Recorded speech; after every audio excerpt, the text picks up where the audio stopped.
We give you all the glory, adoration, and thanksgivings. Thank you for this hour.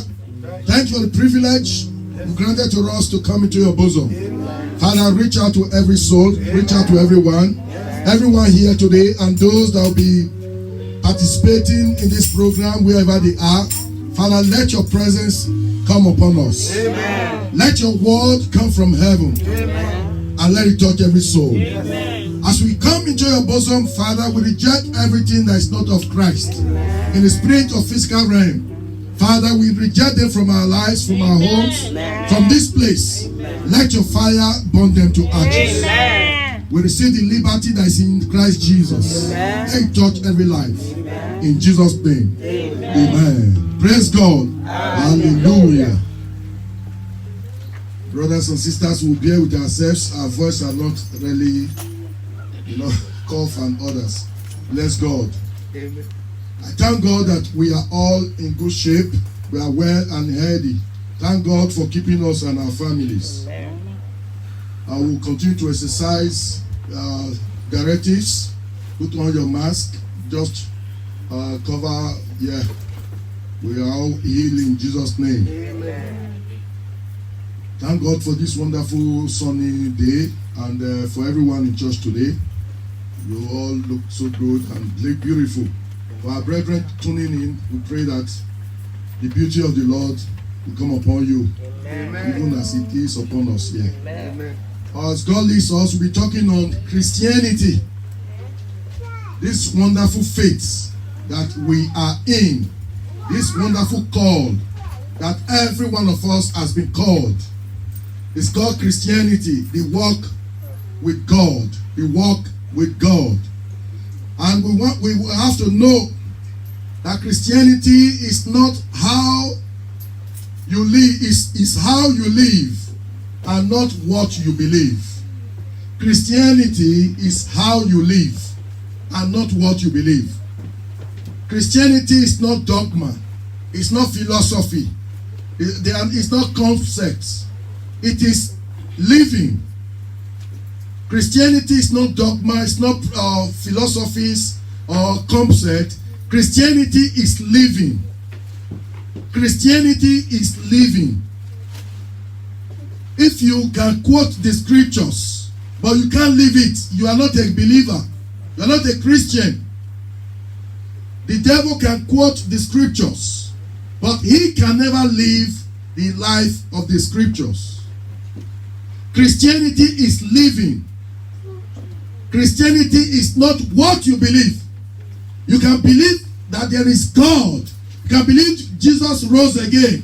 But if you do not live in accordance to the word of God, you are not a Christian. And that is where we read in the scriptural reading. And we'll go back there. We see the Lord is talking to us who the true believer is. The priest can quote Genesis to Revelation. The Levite, those that have been called to carry the priesthood, he can quote Genesis to Revelation. The Samaritan does not know anything. He can't quote anything. But the Samaritan can live in accordance. That priest only have the dogma, only have the philosophy and the concept. But he was not living it. He beheld someone that was in need. Someone that needed the love of God to touch him. Someone in dire need of God. He looked at him and he walked away. But he had the word of God. He knew the word of God. And he walked away. The Levite also came who knew the word of God. He walked away. The Samaritan came and he lived the word of God. He came to live the word of God. Jesus is saying that Samaritan is a true Christian. Amen. Amen. You can be a bishop, an apostle, an archbishop, a prayer warrior, You can be whatever name you have decided to give yourself. If you do not do what the Lord asks of you, you are not a Christian. A Christian is someone that follows Jesus, that do what the Lord says. It's not a Christian that says, do what I say and not what I do. We are the Bible the world beholds. Through our lives, we are to live the life of the Creator. We are to live the life of our Messiah. Our Lord Jesus Christ has called us to live that life. We are not to have concepts, genealogies, fables. Our head is not to swell with quotations, with Bible recitation. Before something, you quote Isaiah. The Lord wants you to live Isaiah. He does not want you to quote John. He wants you to live John. God does not want you to quote Genesis. He wants you to live Genesis. If you have to live in accordance. Christianity is not a religion. It's living. You have to live it. Christianity is living the life of Jesus. It's not a concept or philosophy, but practical living the life of Jesus. Christianity is simplicity. Very simple. Just live the life of Jesus Christ. Just live the life of Jesus Christ. Even if you do not know a quotation from the scriptures, you will be a true son of God if you live what the Lord says you should live. Because action comes from the depths of the heart. Amen. Amen. In the book of 1 John chapter 3 verse 17 to 18. The book of 1 John chapter 3 from verse 17 to 18. I will just quickly read. It says, now all the Lord is giving to us today is to see that what he demands from us is not theory. What he demands from us is not dogma, but living what he says. Many carry titles, and in the church you see that life of Christ in them. And when we step out, a different life is shown. That is not Christianity. Christianity is living your true life according to the life of Jesus Christ. It should be the life you live. We can learn to live this life. None of us were born with it, but we have been called to live the life of Jesus. We've been called to live the life of Jesus. Many of us will practice how to quote the scriptures. Instead, we should practice to live the life of Jesus. We should practice to live the life of Jesus. That is what we have been called to do, because that living is the one that will make us the children of God. In 17, 1 John chapter 3 verse 17, it said, but whoso has these words good, and seeth his brother have need, and shutteth up his bowels of compassion from him, how dwelleth the love of God in him? My little children, let us not love in word, neither in tongue, but in deed and in truth. Amen. Amen. So the word of God is saying, our Christianity should be what we do. You can pray for a brother, can prophesy on him, a brother that is hungry. You do all that is written in the scriptures. You try to give it to him. If you do not practically give him a hand, if you can, you have not yet lived the Christian life. Everything you have done has been in theory. Christ Jesus did not save us in theory. Salvation did not come through theory. You would never be saved through theory, through philosophy, through dogma, through concept. You were saved because he gave his life to be killed. He gave his life to be crucified. He lived that life. He did it practically, not until the world become flesh. Not until what God said in the scriptures is acted out in human activity, he cannot fulfill his destiny. We are to be Jesus Christ to the world. We are to live what the Bible says.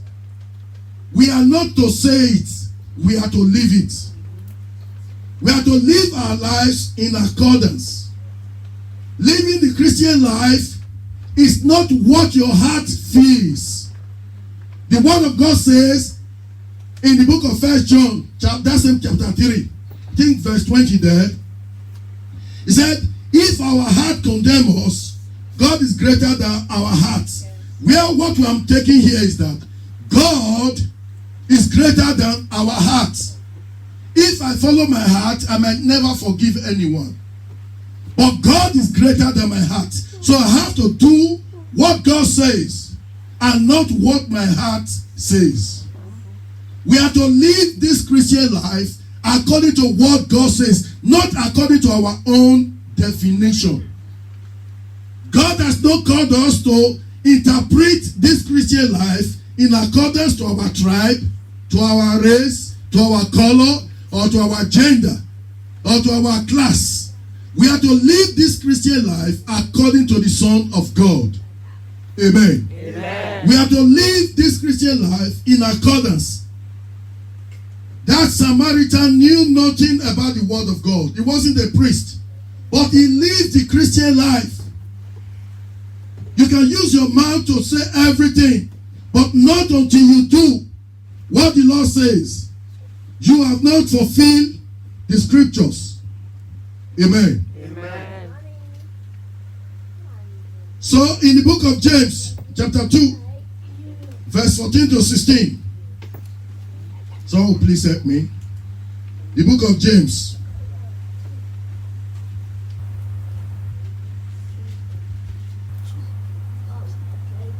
Chapter 2, 14 to 16, please. What doth it profit, my brethren, though a man say he had faith and have no works? Can faith save him? If a brother or sister be naked and destitute of daily food, and one of you say unto them, depart in peace, be ye warmed and filled, notwithstanding ye give them not those things which are needful to the body, what doth it profit?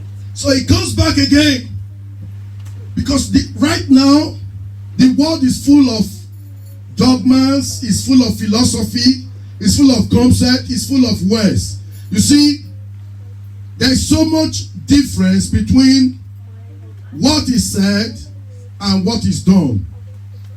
There is so much difference between what is said and what is done. We are in so much difficulty today, not only in the church, but in the entire world, because there is so much difference between what is said and what is done. What people say is different from what happens. It's different from what they do. The Lord does not want us to be like that. The Lord wants us to do what He says. What Jesus did, that is what we should do. Until faith is backed up with works, that faith is dead. Until everything that is in the Word of God is backed up with your own action, it's dead. It's just like a physics textbook. It's just like a geography textbook. The Bible is just like any other book. Until you do what is written in it. Many of us, we know these words. Even when we are going contrary, we know the truth. The Lord wants you rather than know, but do what the Word of God says. Just do it. When you are doing the Word of God, the flesh will come against you, your heart will come against you, the world will come against you, circumstances will come against you. But your own as an obedient child of God is to do what the Word of God says. And when you do it, you'll be a true child of God. Amen. You'll be a true representative of Christ. When you do what Jesus says, He will come and abide in you. Amen. He will come and live in you. We are to live the Christian life. The Christian life is not philosophy. It's not concepts. It's not theory. It is practical living. Live the life of Christ in your workplace. Live the life of Christ in your home. Live the life of Christ in the church. It's not only in the church, in this 1 hour on Sunday or 2 hours, that we live the Christian life. Our Christian life is our true life. Your Christian life is not a coat you put on Sunday. Your Christian life is not a coat you put on when you want to. Your Christian life is your true life. This is the true life we live to live. We need to live. This is the call God has given to us. We are to help. We are to forgive. We are to sacrifice. This is what we've been called to do.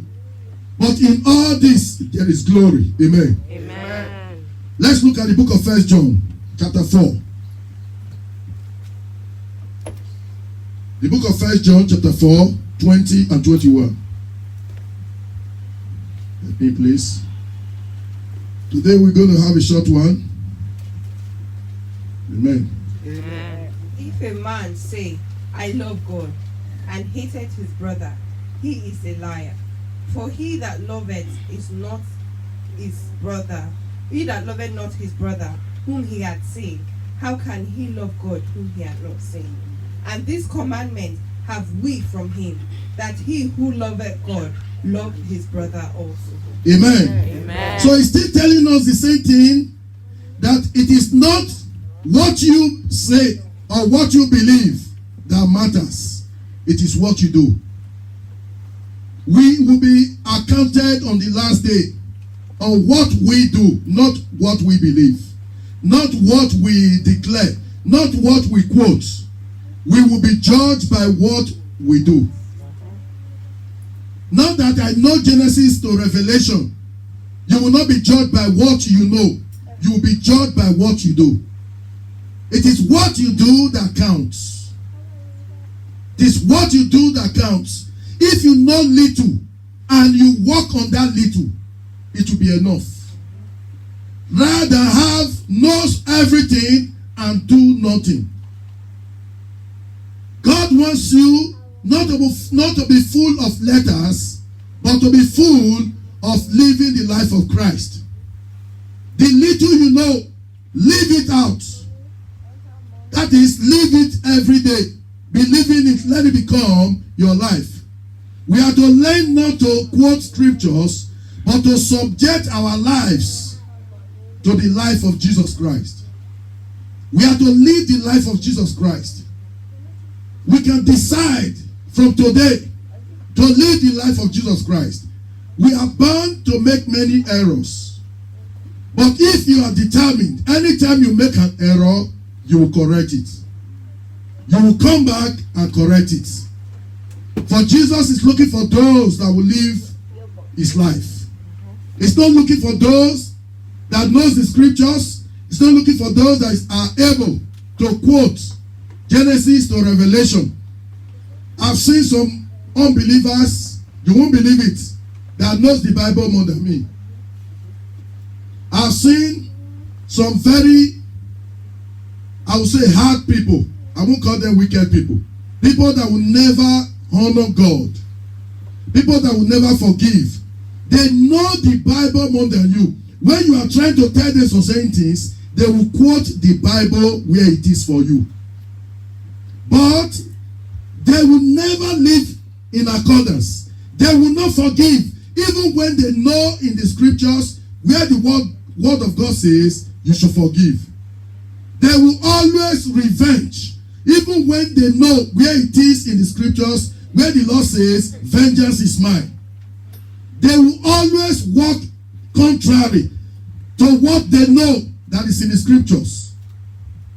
Then what is the use of knowing the scriptures? We know that we try to live the scriptures and we search the scriptures so that we can live in accordance. You have to live the word of God. This is your call. We come to the church in any shape we are, because the word of God says so. We do the things God asks us to do because the word of God says so. Because Jesus showed us the example, what we are to do. Jesus says that it is only through love we can overcome the world. He said we should use good to overcome evil. That's the word of God, that we should use good to overcome evil. So you can never use evil to overcome evil, but good. It means when you are being offended, you should love. There are so many, we won't be listing it, but we are to live the Christian life. We are not to be full of genealogies or old fables. I started before you. That does not matter. What matters is who is living the Christian life. The Levite did not live the Christian life, neither the priest, but a Samaritan. Someone that is regarded as ungodly. That was the one that God found to live the life of Christ. Our prayers is that on that last day, we will be the ones that will be found to have lived the Christian life. Amen. For this is our call. We know the scriptures. We are full of knowledge. We come to church every Sunday. Sometimes also during the week. We study our scriptures at home. We know what we need to do.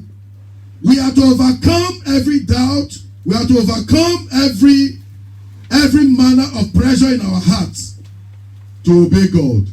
When we obey God, the power in His word will come upon us. Amen. You cannot say you love God and you do not love your brother. Where is the God for you to love? It's when you love your brother. It's when you love your fellow man. That is when, indeed, you love God. The Lord says we should love Him with all our hearts.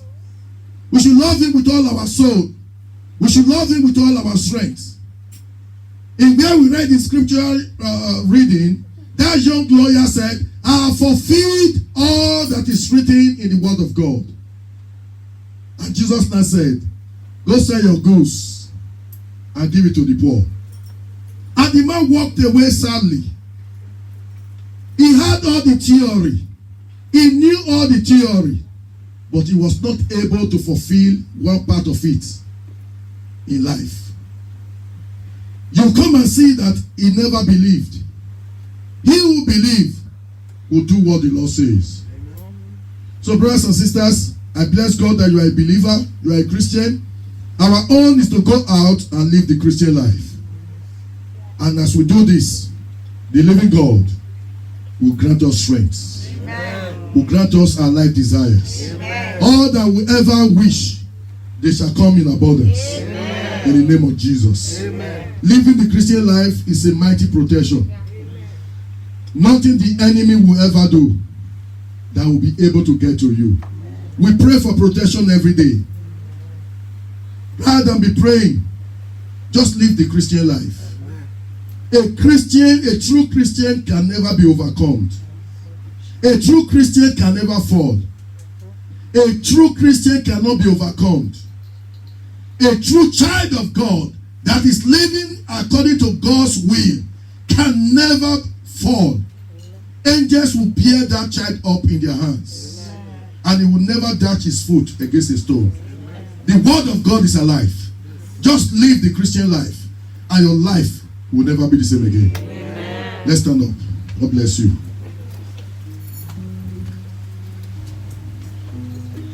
Like I told you, it's not going to be a long one today. The word is enough for the wise. Wherever you are, my brothers and my sisters, in Asia, Australia, Africa, America, here in UK, in Europe, the Lord has called us to live the Christian life. You are to live the Christian life. That is your call. Just live the Christian life. Let it be your life. Let it be your everyday life. We are the ones that the world will see, and then they will know Jesus. They will recognize the Son of God. We are not to be full of concepts, of fables, of stories, of theory. We are to be full of the action. We are to be full of the life of God. Just open your hearts and open your mouth. Dear Lord, help us, O Lord, to live the life of Christ.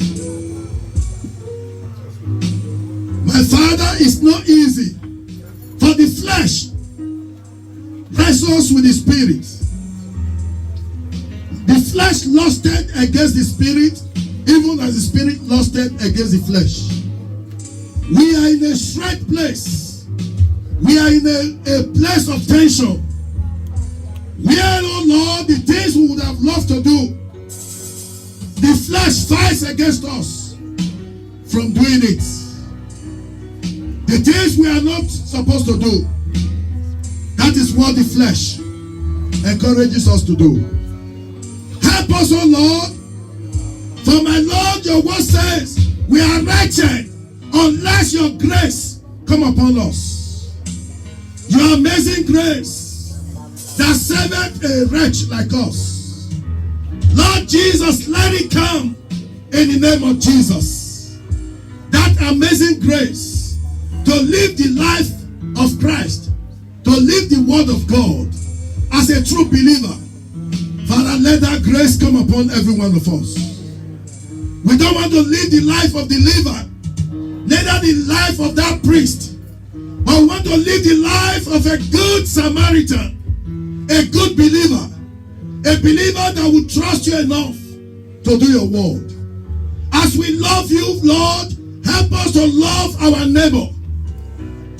As you command, help us, O Lord, from this day to walk in accordance. In the name of Jesus. Those things that easily besiege us, they easily move us away from you, from doing your will. Father, put far from us in Jesus' name. Help us, Holy Spirit, at all times, to live a life that is worthy of your children. In the name of Jesus.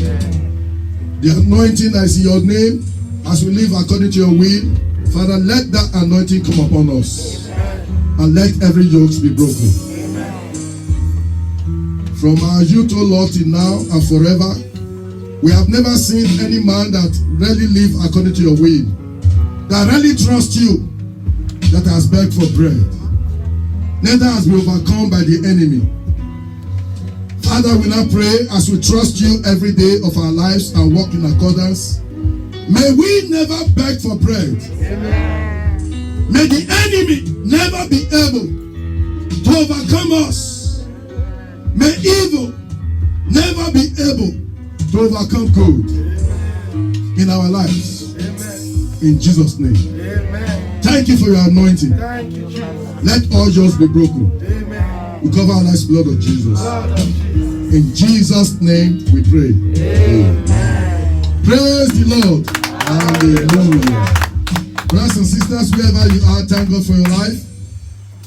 We are trusting God that this short word will go a long way to turn your life around. Amen. Until the next time we meet again, we pray may the Lord, may His grace abide with you. Amen. Remain blessed in Jesus' name. Amen. Amen.